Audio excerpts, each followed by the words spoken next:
Halo semuanya, selamat datang di ruang kelas.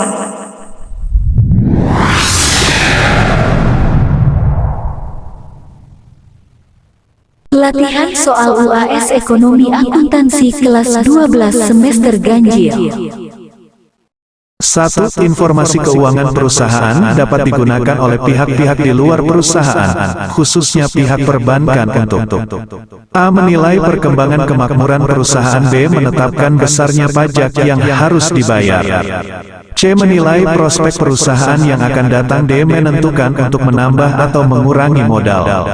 E. Menentukan kemampuan perusahaan dalam membayar utang.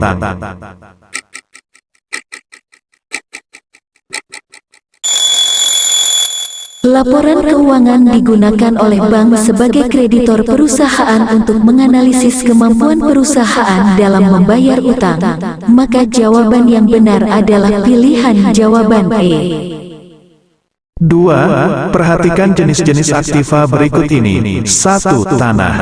2. Peralatan. 3. Kas. 4. Kendaraan. 5. Piutang yang termasuk ke dalam aktiva tetap ditunjukkan angka A1, 2, dan 3 B1, 2, dan 4 C2, 3, dan 4 D2, 3, dan 5 E3, 4, dan 5.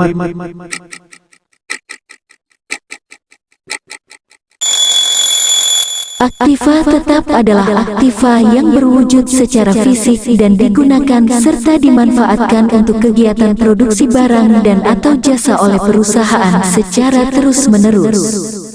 Perusahaan memiliki aktiva ini bukan bertujuan untuk dijual kembali, namun hanya untuk produksi saja, dan aktiva ini hanya akan dijual ketika aktiva tersebut dinilai kurang bermanfaat, habis manfaatnya, perlu diganti, rusak, dan sebagainya. Contoh aktiva yang termasuk dalam aktiva tetap adalah sebagai berikut: tanah, bangunan, mesin, kendaraan, peralatan, dan sebagainya. Maka jawaban yang benar adalah pilihan jawaban B. 3. Pak Banu membeli peralatan kantor seharga 5 juta rupiah, dibayar tunai 3.500.000 rupiah, dan sisanya dibayar kemudian. Berdasarkan ilustrasi transaksi tersebut, pencatatan yang benar pada persamaan dasar akuntansi adalah Akas, kredit 3.500.000 rupiah, peralatan kantor, kredit 5 juta rupiah, dan utang usaha, debet 1.500.000 rupiah. Bekas, debet 3.500.000 rupiah, peralatan kantor, kredit 5 juta rupiah, dan utang usaha, debet 1.500.000 rupiah. Cekas, kredit 5 juta rupiah, peralatan kantor, debet 5 juta rupiah, dan utang usaha, debet 1.500.000 rupiah. Dekas, kredit 3.500.000 rupiah, peralatan kantor, debet 5 juta rupiah, dan utang usaha, kredit 1.500.000 rupiah. Ekas, kredit 3.500.000 rupiah, peralatan kantor, debet 5 juta rupiah, dan utang usaha, debet 1.500.000 rupiah.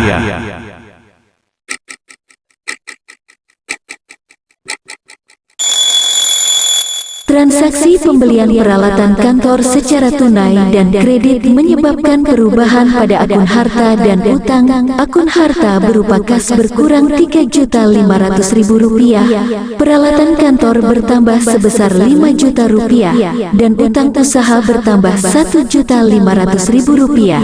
Maka jawaban yang benar adalah pilihan jawaban E.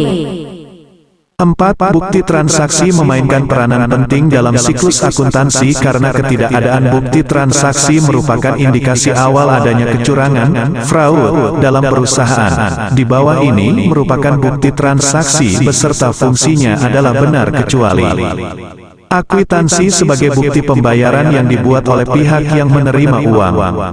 B. Nota debit sebagai nota yang berisikan bahwa perkiraan langganan didebit karena pengembalian barang yang dijual.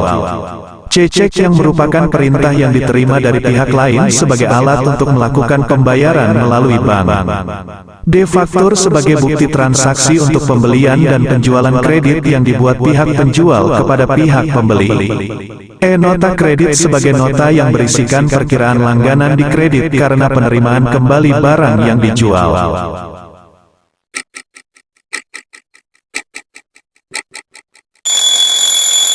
Bukti transaksi serta fungsinya adalah sebagai berikut.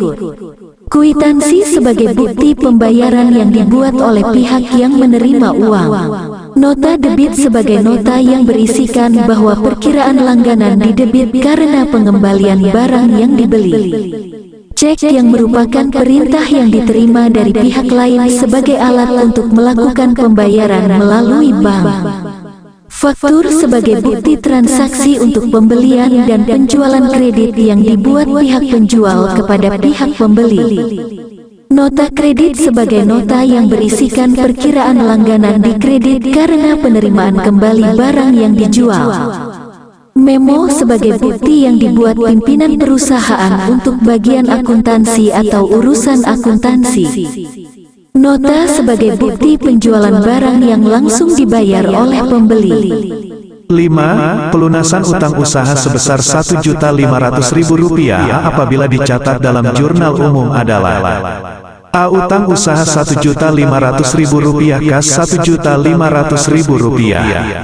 B. Kas Rp1.500.000. Utang usaha Rp1.500.000 C. Kas Rp1.500.000.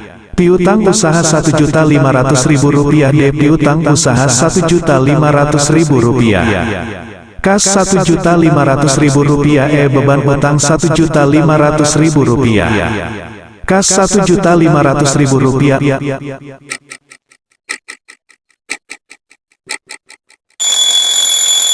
Transaksi pelunasan utang usaha sebesar Rp1.500.000 dicatat dalam jurnal umum dengan mendebitkan utang usaha pada kas. Utang usaha memiliki saldo normal di sebelah kredit, yang artinya apabila hutang bertambah akan di jurnal di sebelah kredit, sedangkan apabila berkurang di sebelah debit. Oleh karena itu, pelunasan utang usaha akan menyebabkan berkurangnya utang usaha, sehingga utang usaha dicatat di sebelah debit. Kas memiliki saldo normal di sebelah debit, yang artinya apabila kas bertambah akan di jurnal di sebelah debit, sedangkan apabila berkurang di sebelah kredit. Oleh karena itu, pembayaran kas untuk pelunasan utang usaha akan menyebabkan berkurangnya kas, sehingga kas dicatat di sebelah kredit. 6. Berikut ini yang tidak termasuk proses pemindah bukuan dari jurnal ke dalam buku besar adalah: A. Pemindahan pos nama akun dari jurnal ke dalam rekening buku besar. B. Ref dalam jurnal dan ref dalam buku besar diberi tanda. C. Pemindahan pos jumlah tiap akun dari jurnal ke dalam rekening buku besar. D. Pilihan A dan B. Ref dalam jurnal diisi nomor rekening dan ref dalam buku besar diisi halaman jurnal.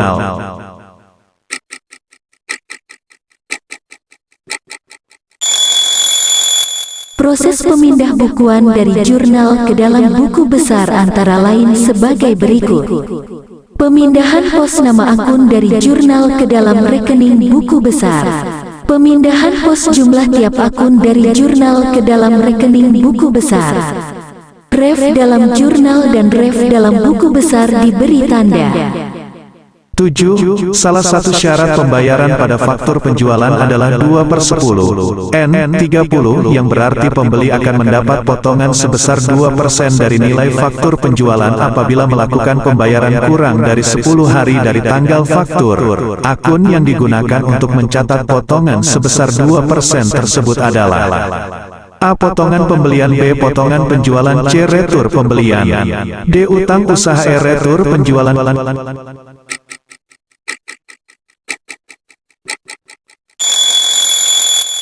Salah satu akun pada perusahaan dagang adalah akun potongan penjualan, di mana akun ini digunakan untuk mencatat potongan penjualan yang diberikan oleh perusahaan kepada konsumen mereka yang melunasi faktur dalam tempo potongan penjualan. 8. Dalam laporan laba, rugi suatu perusahaan dagang pada tanggal 31 Desember tahun 2017 ditunjukkan data sebagai berikut. Penjualan bersih Rp48.750.000, harga pokok penjualan Rp26.400.000. Total beban bagian penjualan Rp3.800.000, pendapatan lain-lain Rp950.000. Beban lain-lain Rp200.000, pajak penghasilan Rp2.520.000.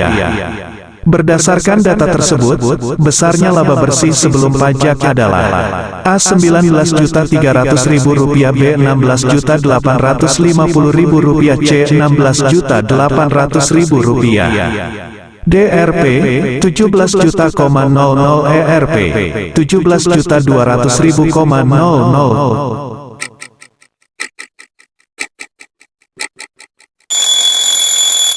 Laba kotor penjualan bersih HPP Rp48.750.000, Rp26.400.000 sama dengan Rp22.350.000 laba bersih sebelum pajak. Laba kotor beban plus pendapatan Rp22.350.000, Rp3.800.000, Rp200.000 plus Rp950.000 sama dengan Rp19.300.000. 9. Perhatikan akun-akun di bawah ini.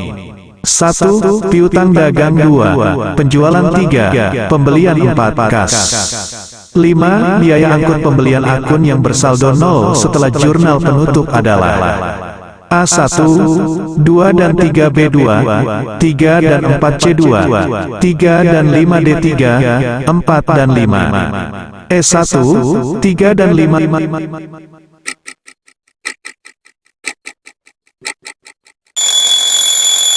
Akun-akun yang ditutup di jurnal penutup perusahaan dagang antara lain penjualan, pendapatan, pembelian, retur, potongan-potongan beban modal private.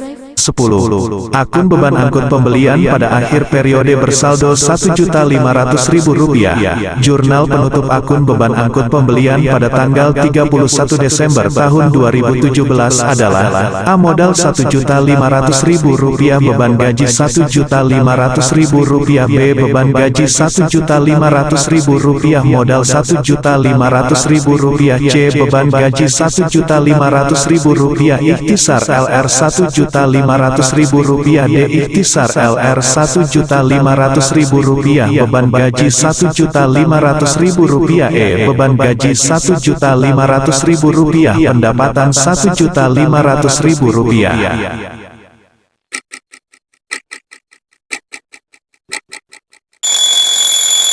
Beban angkut pembelian merupakan akun yang memiliki posisi wajar di debit, sehingga penutupannya harus berada di kredit. Ikhtisar LR Rp1.500.000, beban angkut pembelian Rp1.500.000.